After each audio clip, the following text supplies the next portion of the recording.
안녕하세요. 양조고 1학년 여러분. 네, 맞아요. 이전 차시 영상이랑 같은 날이에요. 전면 온라인이 돼서 선생님이 오늘은 2개를 찍어 놓으려고 해요. 자, 그래서 과학 조원 생략하고, 자, 우리 오늘 이제 이어서 할 거는 마찬가지로 화학 변화에서 산화와 환원으로 일어나는 다양한 변화를 지난 시간에 이어서 한번 수업해 보도록 하겠습니다.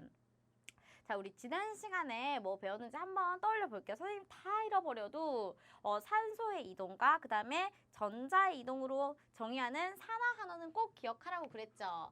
그래서 산화는 산소를 어떻게 하는 반응? 잘 안 보이니까 퀴즈처럼 볼게요. 산소를 그렇죠. 얻는 반응이다.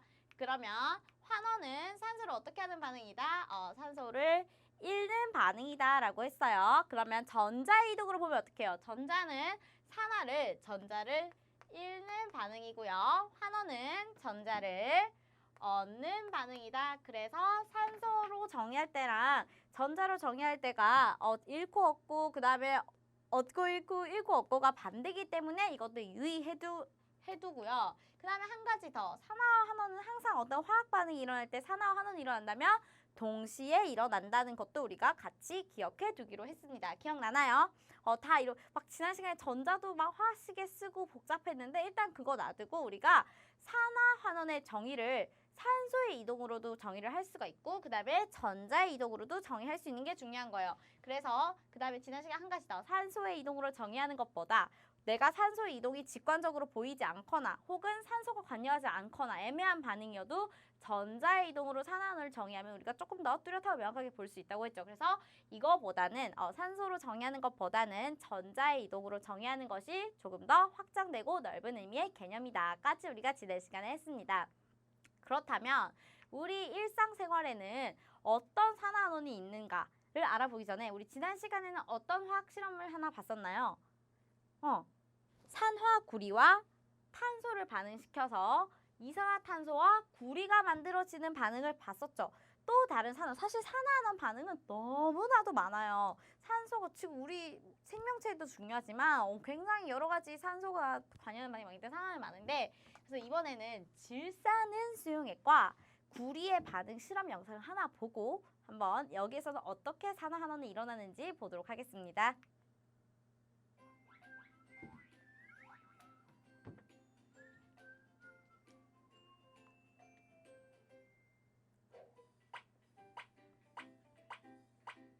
준비물 보시고요. 간단한 실험이에요. 질산은 수용액, 투명 무색 수용액입니다. 거기에 붉은색 구리를 넣어서 관찰할게요.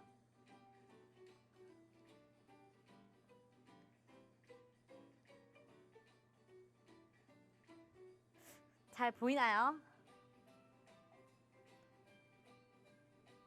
반응하고 있죠? 분명히 뭔가 변했어요.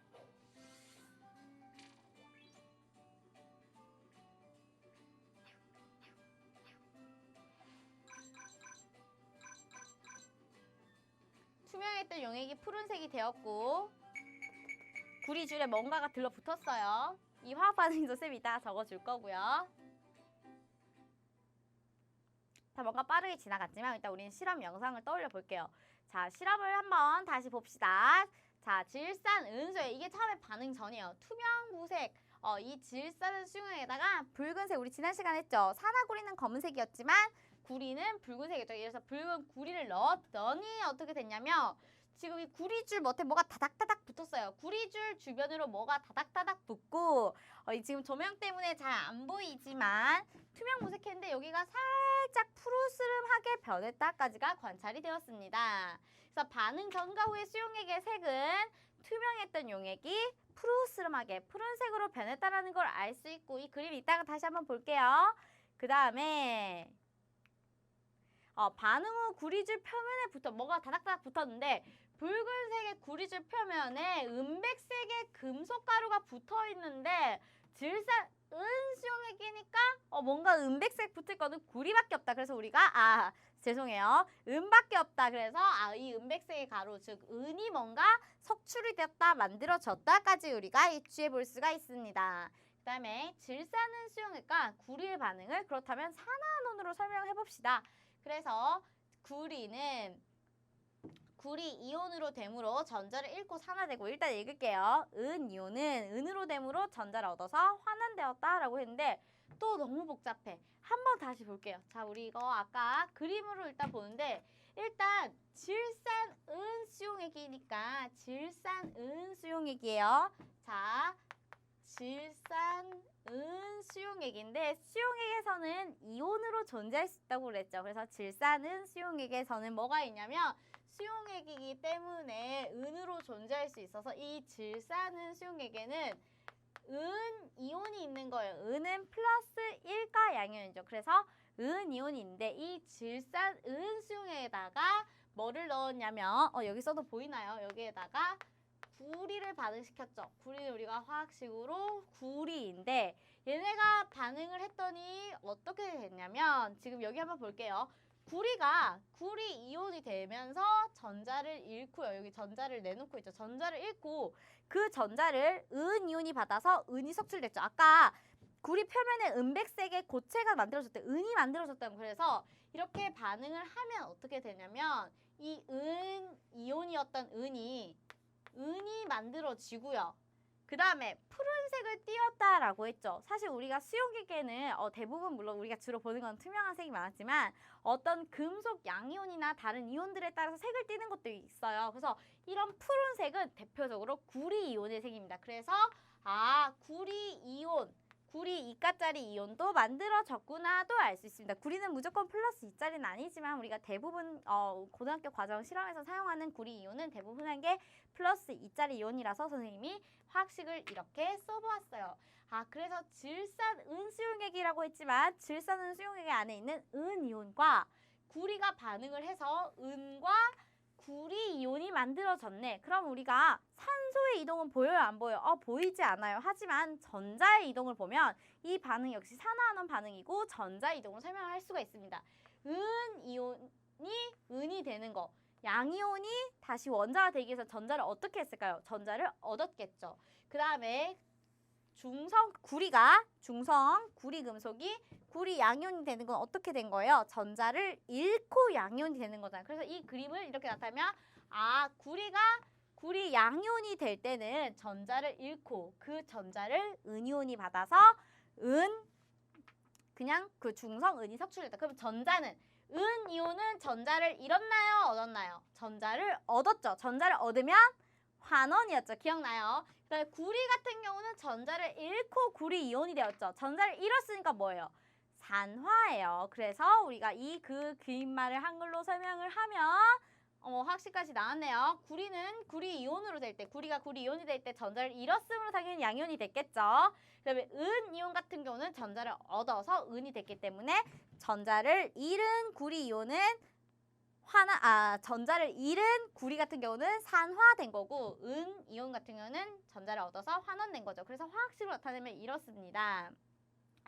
은 이온과 구리가 만나서 은과 구리 이온이 만들어지는 일단 화학식을 완성해 놓고 우리가 전자를 봤더니 은 이온 같은 경우는 전자를 얻었기 때문에 은이 돼서 구리가 먼저 구리 같은 경우는 전자를 잃고 양이온이 됐기 때문에 전자를 잃어서 산화. 그 다음에 구리 같은 경우 은이온 같은 경우는 전자를 얻어서 은이 되었기 때문에 환원이 되었다고 할 수 있는 선생님 근데 왜 얘는 이를 쓰나요? 라고 했지만 여기서부터는 심화 내용이니까 살짝 알아만 둘게요. 더 자세하고 명확한 내용을 혹시 내년에 화학원을 선택하게 되면 배울 거예요. 자, 일단 우리가 화학식을 하나씩 쓰면 은 이온이 전자를 얻어서 은이 됐겠죠. 은 이온이 전자를 얻어서 은이 됐어요. 전자를 얻어서 은이 됐고 그 다음에 구리가 전자를 잃고 구리 이온이 됐어요.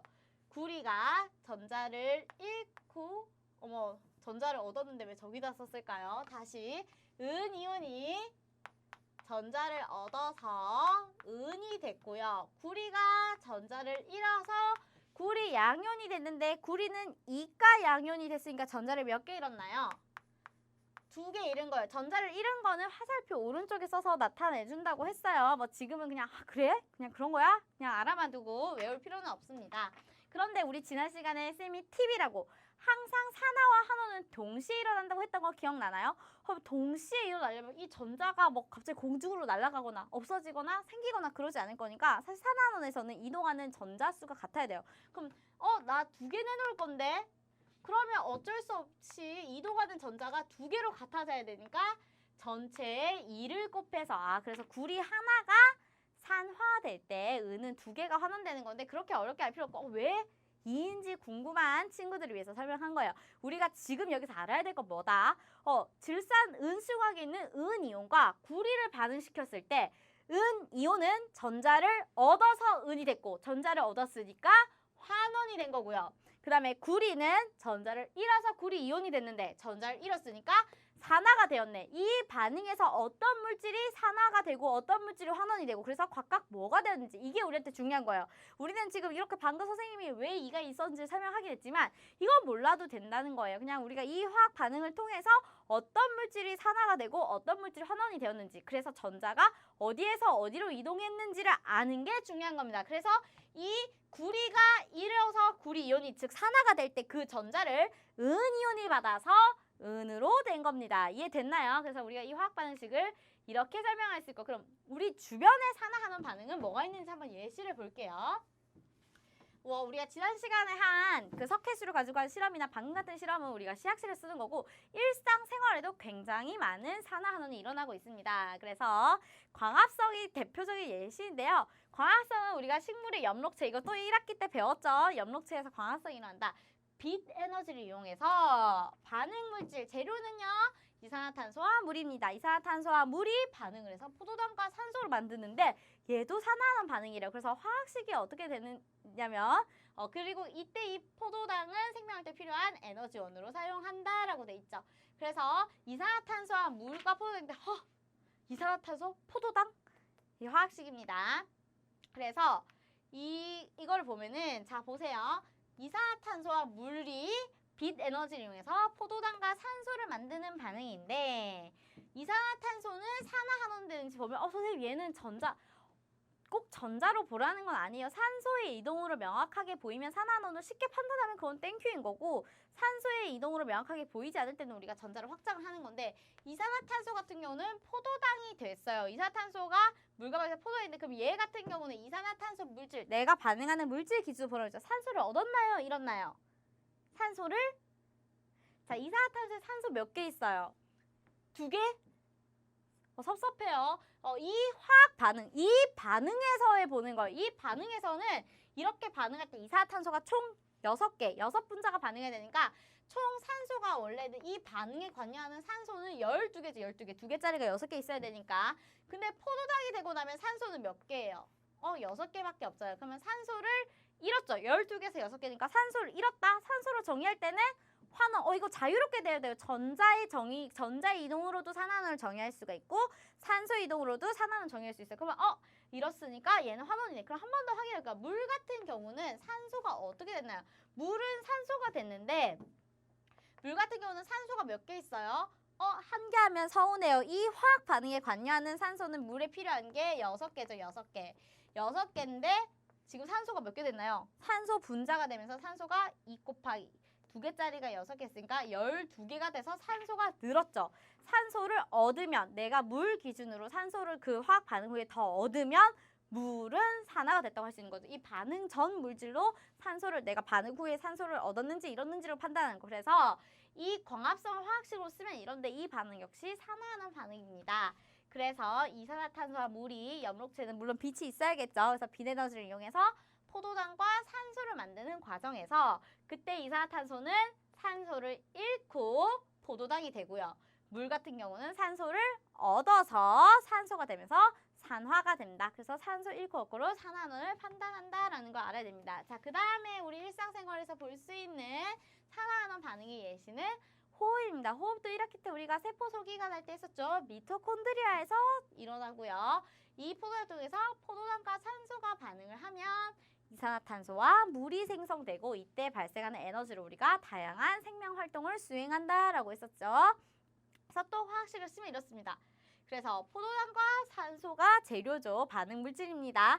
포도당과 산소가 만나서 반응을 하면 이산화탄소와 물이 생기는데 자, 포도당 기준으로 가볼게요. 여기도 우리가 전자이동까지 복잡하게 갈 필요가 없습니다. 산소를 볼게요. 산소 몇 개예요? 이때 이 반응에 관여하는, 이 포도당에 관여하는 반응에 관여하는 산소가 6개인데 반응하고 나서 포도당이 이산화탄소가 됐네요. 그때 이산화탄소의 산소는 몇 개예요?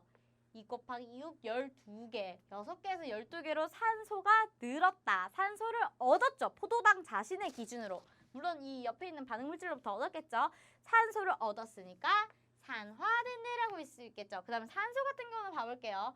원래 산소, 자기 자신의 산소 원자가 12개 있었는데 반응하고 나서 물이 되고 나면 산소가 몇 개 됐어요? 하나짜리가 6분자로 바뀌었으니까 산소 원자가 6개. 12개에서 6개로 줄었으니까 산소를 잃었다고 할 수 있죠. 본인은 산소를 잃었으니까 산소의 이동으로 보면은 환원이라서 산소는 이 반응에서, 즉 호흡이라는 화학 반응에서 환원되었네 라고 할 수 있는 거겠죠. 여러분 눈치 빠르면 알았겠지만 아까 광합성에 거꾸로 된 역반응인 거 알 수 있나요? 이렇게 화살표가 이쪽으로 가면은 광합성이에요. 그래서 광합성과 호흡은 사실은 반응물질과 생성물질이 뒤바뀐 역반응입니다. 그래서 세포 호흡은 미토콘드리아에서 포도당과 산소를 이용해서 이산화탄소와 물을 만드는데 에너지는 물질이 아니라서 쓰지 않은 거예요. 하지만 이때 물질은 아니지만 에너지가 발생을 하고요. 그 에너지를 이용해서 우리는 다양한 생명활동을 수행할 수가 있었습니다. 지금 우리가 수업하는 것도 이때 만들어진 에너지로 하는 거겠죠. 그래서 막 이제 밥 먹은 지 오래되고 열심히 뭔가를 하다 보면 당 떨어진다라는 표현을 쓰잖아요. 선생님은 지금 급격하게 당이 떨어지고 있어요. 수업을 2개 연속 찍으려니. 근데 이 영상을 올릴지는 모르겠어요. 내일 아침에 다시 찍을지는. 항상 수업을 찍고 나면 마음에 안 들어요. 마음에 안 드는데 이게 온라인의 장비는 제한적이고 수업을 찍어야 되는 선생님들이 많으니까 너무 TMI인가요? 빨리빨리 찍어야 돼서 계속 선생님만 이 스튜디오를 쓸 수가 없어서 내일 아침에 찍을 수 있을지, 내일 아침에는 다른 영상을 찍을지 가봐야 알겠네요. 자, 그 다음 힘드네요. 당 떨어져요. 자, 그 다음 우리가 산화론에서는 지난 시간에 첫 번째 나왔던 그 도시가스, 아침밥 할 때 썼던 그 대표적인 연료 연소 반응이 있었죠. 그래서 물질의 연소의 정의는 어떤 물질이 산소와 만나면서 빛과 열을 내면 타는 현상을 우리가 연소라고 하는데, 연소하는 것도 당연히 산화로 반응입니다. 산소와 반응하잖아요. 그래서 대표적으로 우리가 계속 나오고 있는 이 메테인인데, 그 메테인이 반응하는 연소인데 아까 쌤이 연소의 정의를 빛과 열도 발생한다고 했죠. 그때 발생하는 이 열을 연소열이라고도 합니다. 이 연소열을 화학 2에서 좀 더 자세히 다룰 거니까 지금은 그냥 연소할 때는 빛과 열이 발생하는 거, 우리 불 태우는 거 생각하면 되잖아. 불 태우면 빛도 나고 열도 발생을 하죠. 그래서 우리가 그냥 그 수많은 연소 반응 중에 대표적으로 메테인의 연소 반응을 한번 적어봤습니다. 메테인은 1학기 때부터 배웠으니까. 그래서 메테인이 산소와 반응하는 반응에서 이 메테인 같은 경우는 메테인은 원래 산소가 없었어요. CH4 메테인이 없었는데 반응하고 나서 이산화탄소가 됐네요. 그래서 산소를 얻었으니까, 당연히 산소가 없었는데 산소를 얻었으니까 산화라고 할 수 있습니다. 그 다음에 산소 같은 경우는 나 원래 산소, 내 물질 자체에 산소 원자가 있었는데 산소가 어떻게 됐어요? 2개. 산소가 4개짜리가 있었는데 다 반응하고 나면 2로 줄었죠. 산소를 잃었다고 볼 수 있죠. 그래서 산소를 잃었으니까 환원이라고 할 수 있습니다. 선생님 근데 막 메테인 기준, 그러니까 이게 헷갈려요. 막 선생님 메테인이 이산화탄소 되는지 어떻게 알아요? 막 이렇게 하면은 조금 선생님도 그게 탄소 기준으로 보는 거야 라고 명확히 말하기가 어려운데 일단은 그렇게 보는 게 맞아요. 너무 말장난 같나요? 이거를 사실 산화한원을 나중에 명확하게 따지는 거는 화학원에서 어떤 딱 숫자로 우리가 판단할 수가 있는데, 지금 우리가 물질로 혹은 이렇게 산소와 전자로 정의를 할 때는 메테인이 산소를 얻었는지 이런지를 보니까 메테인에 우리가 물질은 탄소가 있었죠. 그래서 이 메테인이 뭐가 됐는지를 확인하는 게 메테인이 이산화탄소가 됐다라는 걸 안 자체에서, 그걸 안다고 가정한 상태에서 산소를 얻었는지 이뤘는지 보는 거예요. 조금 너무 이렇게 깊게 공부하다 보면은 메테인이 이산화탄소 되는지 물이 됐는지는 어떻게 알아? 라고 하면은 이제 우리가 메테인의 그럼 핵심이 탄소인가요? 할 수가 있는데, 사실 수소랑 산소 같은 경우는 나중에 화원하트에서 배우겠지만 전자가 이동할 때 같이 많이 이동하는 물질이라서 걔를 냅두고요. 내가 어떤 물질이 산화가 되었는지 환원이 되었는지, 특히나 산소의 이동으로 판단할 때는 그 물질이 수소랑 산소는 최대한 놔두고 그 물질이 반응 후에 어떤 물질이 되는지 확인한 다음에 그 물질 기준으로 산소가 늘었는지 줄었는지를 체크하는 게 조금 더 쉽게 지금은 그렇게 받아들일 수 있는 방법 같아요. 아니면은 아까처럼 이온 결합 물질이 될 때는 전자를 잃었는지 얻었는지 우리가 양이온이 되는 전자를 잃는 거, 그 다음에 음이온이 되는 전자를 얻는 거를 기억하고 있으면 좀 편하겠죠. 이 부분이 산화논이 약간 오히려 조금 너무 막 숫자 계산이 아니라서 조금 어려워하는 친구들도 있어요. 그냥 우리는 딱 한 가지, 산소를 얻으면 산화, 산소를 잃으면 환원, 전자를 잃으면 산화, 전자를 얻으면 환원. 이거를 되게 염두에 두고 우리가 아는 한에서 그 물질이 산화되었는지 환원되었는지 판단할 수 있는 게 이번 단원의 목표고 한번 열심히 체크해보고 조금씩 하다 보면은 별로 그렇게 어렵진 않습니다. 그 다음에 지난 시간에 나왔던 철의 재련 역시 산화환원이라서 한번 볼게요. 그래서 용광로에 철광석과 코크스를 넣고 가열하면 일산탄소가 생산. 코크스 이름 너무 귀엽지 않나요? 코크스는 석탄이나 숯을 오래 가열하면 만들어지는 물질인데 대부분의 성분이 그냥 탄소라서 화학식을 C로 써요. 근데 이 코크스를 가열을 하면 일산화탄소가 만들어지는데 우리가 원래 탄소를 가열하면 즉 연소 반응한다는 뜻입니다. 산소와 반응시키면 우리 대부분 뭐가 만들어져요? 어떤 물질을 태우면 연소하면 이산화탄소가 나온다는 거 사실 알고 있죠. 그런데 이산화탄소가 나오는 게 아니라 이렇게 이산화탄소는 이산화, 산소가 2개 붙은 탄소 이산화탄소인데 일산화탄소는 산소가 하나 붙은 거예요. 그래서 대부분의 물론 탄소나 연료 물질은 이산화탄소를 만들지만 이 코크스라는 물질은 일산화탄소를 잘 만드는 물질인 거예요. 일산화탄소를 만드는 물질을 우리가 불완전 연소라고 해요. 산소가 충분하지 않거나 그럴 때 이 일산화탄소 만들어진 그래서 옛날에 이 연탄가스 하면 사실 일산화탄소가 중독되고 그래서 되게 위험하고 그런 일이 있었는데 모든 물질이 산소가 부족하면 이런 불완전 연소가 일어날 수도 있는데 이 코크스라는 애는 일산화탄소를 잘 만드는 즉 불완전 연소가 잘 일어나는 물질인 거예요. 그래서 이러한 일산화탄소를 만들어져서 이 일산화탄소와 철광석이 반응합니다. 코크스를 넣는 이유는 이 일산화탄소 만들려고 넣는 거예요. 그래서 이 일산화탄소가 철의 재련에 쓰이게 됩니다. 그래서 철광석의 주 성분인 산화철. 자, 산화철 우리가 산화철식은 2개가 있었죠. 기억나나요? Fe2O3라는 요런 애도 있었고 그 다음에 Fe3O4 요런 애도 우리가 다 산화철이고 얘네들이 철광석의 주성분이라고 했는데 선생님이 지난 시간에 했죠. 요 가로에서 로마 숫자를 쓴 거는 우리가 이렇게 한글로 쓰면은 이온이 얼마짜리인지 모르니까 그냥 산소랑 철이 맞는 게 이렇게 다양하게 있을 수 있는데 3 플러스 3짜리 산화철이라는 거예요. 그래서 플러스 3짜리 산화철은 근데 선생님 얘가 플러스 3인지 플러스 3인지 어떻게 아나요는 복잡하니까 우리는 그냥 플러스 3짜리 철 양이온이 있는 얘랑 반응한다고 지금은 그냥 알아만 둘게요. 이거까지 아는 건 너무 어려운 것 같아요. 혹시 궁금하면 나중에 선생님 따로 찾아오면 왜 얘랑 아까 여기 적은 Fe3O4 중에 누가 플러스 3짜리인지 알려줄 수는 있는데 지금은 그것까지 놔두지 않고 그냥 3이 그냥 궁금할까봐 플러스 3짜리 철 이온과 산소가 만들어진 산화철을 우리가 저렇게 쓰는구나 해서 일산화탄소와 반응을 시키면 순수한 철을 얻을 수 있다. 화학식은 이렇게 됩니다. 자, 산화철과 일산화탄소를 반응시키면 철과 이산화탄소. 우리가 지금 철을 재련하는 거는 순수한 철을 얻기 위함이죠. 그래서 이런 화학 방식이 되는데 자, 일산화탄소는 산소 몇 개? 이제 조금 익숙한가요? 이 반응에 관여하는 일산화탄소의 산소는 원래 내가 3개를 가지고 하나짜리인데 3개가 필요하니까 3개를 가지고 있었는데 일산화탄소가 이산화탄소가 되고 나면 산소 몇 개 되나요? 3 곱하기 2, 6개 산소가 늘었네요. 산소를 얻었으니까 일산화탄소는 이 반응에서 산소를 얻어서 이산화탄소가 됐으니까 일산화탄소는 산화되었다라고 할 수 있죠. 자, 그 다음에 산화철 볼게요. 산화철. 산화철은 반응하고 나서 철이 됐어요. 자, 당연히 산소가 있었는데 이거 딱 봐도 알겠죠? 산소가 없어졌네. 산소를 잃었습니다. 산소를 잃고 철이 되었으므로 산화철은 환원이 되었다. 그러니까 이 철의 재련 반응 역시 산화환원 반응이라는 것 우리는 알아두도록 하겠습니다. 이해됐나요? 여기 귀여운 그림도 있어요. 그래서 철광석이랑 코크스를 넣는데 코크스는 연소 반응을 하고 나면 이 일산화탄소를 만들고 이 일산화탄소와 산화철을 이용해서 산화환원을 이용해서 우리가 순수한 철을 얻어내는 재련 반응을 하게 됩니다. 이게 철의 재련이죠. 그래서 이 일산화탄소는 굉장히 당연히 우리 지금 실생활에 일산화탄소 만나요. 사실 일산화탄소 만나기 쉽지 않아요. 그래서 이산화탄소로 되려는 성질이 아주 강하기 때문에 이러한 일산화탄소의 성질을 이용해서, 그러니까 쉽게 말해서 일산화탄소는 너무 이 산화를 잘 하고 싶은 거예요. 그래서 다른 애한테 있는 산소를 막 뺏어요. 그래서 산화를 잘 시키는 물질이라서 우리가 철광석에 있는 산소를 떼어내서 순수한 철을 만들 수 있다도 조금 알아두면은 왜 우리가 일산탄소 이용하는지 도움이 되겠죠. 너무 힘들죠, 여러분? 저만 힘든가요?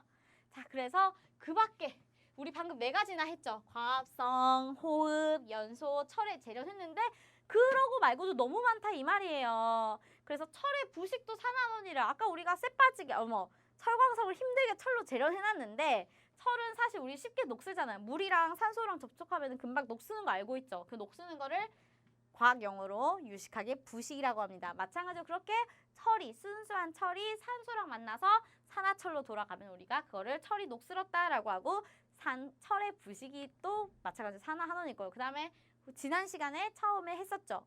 그 사과 안에 있는 폴리페놀이 공기 중에 산소와 반응을 하면 갈색 성분을 띠는 이걸로 변해서 사과의 갈변에서 감자나 배 여러 가지 과일에서도 일어나고요. 그 다음에 섬유 표백, 우리가 어떤 옷을 하얗게 만드는 것도 산화환원인데 쌤, 그러면 이 표백은 산화예요, 환원이에요?